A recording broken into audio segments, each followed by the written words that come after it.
Cześć, witajcie moi drodzy. Dzisiaj taki praktyczny film, jak zamontować licznik rowerowy czy komputer rowerowy renomowanej niemieckiej firmy Sigma, konkretnie model Pure One ATS, czyli wersja bezprzewodowa, jeden z podstawowych modeli oczywiście w portfolio niemieckiego producenta.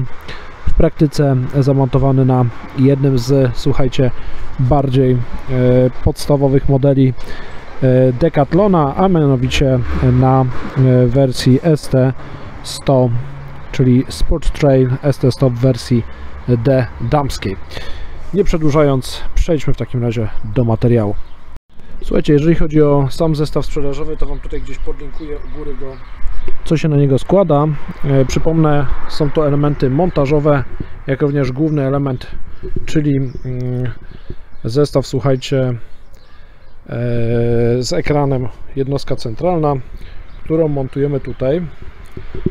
Jak widać, albo i nie widać w tej chwili, są oczywiście gumki montażowe w zestawie i tutaj możemy w prosty sposób ten sprzęt, słuchajcie, sobie zamontować.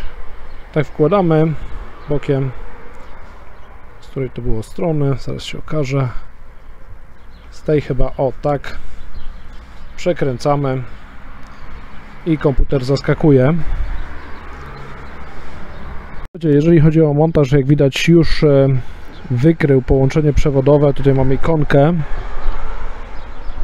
to znaczy bezprzewodowe, przepraszam, że wykrył połączenie z licznikiem na dole. Mamy licznik, jak również dystans kilometrów i czas jazdy. To jest główne informacje w tej chwili.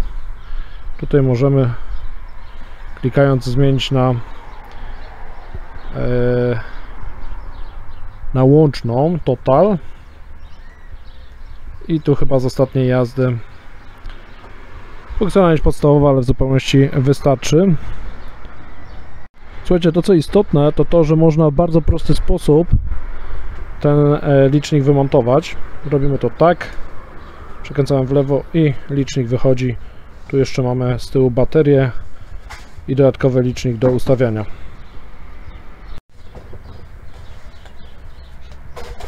Zamontowany sprzęt, możemy ruszać. Tutaj widać, jak to jest zamontowane. Jest element montażowy, czarna gumka, o tutaj, słuchajcie. Natomiast ja pozwoliłem sobie jeszcze doczepić białą gumkę dodatkowo, żeby to na pewno się dobrze trzymało. Z elementów, które montujemy na amortyzatorze przednim, to jest sam czujnik Sigmy i do niego też, jak widać, są elementy montażowe, to znaczy gumka jedna. Ja oczywiście dla pewności, żeby mi nie odpadł ten element, dołożyłem drugą gumkę, tutaj fioletową. Słuchajcie, samym elementem ten element mierzy, a tutaj mamy magnes. To się wpina mniej więcej na wysokości elementu mierzącego i powinno działać. Oczywiście musimy wprowadzić parametry takie jak opona, jej profil opony, wielkość opony, wielkość koła. Natomiast myślę, że każdy sobie powinien z tym raczej bez trudu poradzić. Ten element oczywiście jest też zasilany na baterię, więc okresowo i ten element tutaj, i jednostkę centralną trzeba będzie, słuchajcie, wymienić, zasilić na nowo. Natomiast myślę, że za wygodę bezprzewodowego zestawu jest to niewysoki koszt, niewysoka cena, więc warto pomyśleć o wersji jednak bezprzewodowej. Słuchajcie, nie przedłużając słowem podsumowania, dajcie znać mi w komentarzach, czy jakich Wy używacie liczników, czy to są podstawowe modele, czy też bardziej rozbudowane, jakich firm, czy jesteście z nich zadowoleni, czy też nie. Ja ten element, ten licznik nabyłem za około 50-60 zł, co ja myślę, że jak za model firmy Sigma jest całkiem rozsądną ceną, zwłaszcza, że nawet Decathlon chyba oferuje nieco droższe modele w swoim portfolio, niekoniecznie bardziej funkcjonalne. A już całkiem podsumowując, przepraszam Was za może nieco gorsze audio, ale nagrywałem ten materiał w bojowych warunkach. Samoloty, samochody i inne pojazdy niestety utrudniały mi to kręcenie materiału dla Was.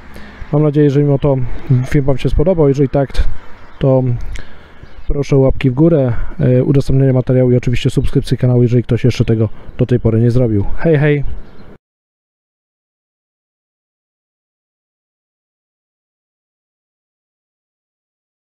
Dzień dobry, filmik.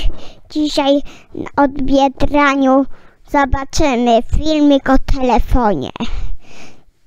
Zegarku?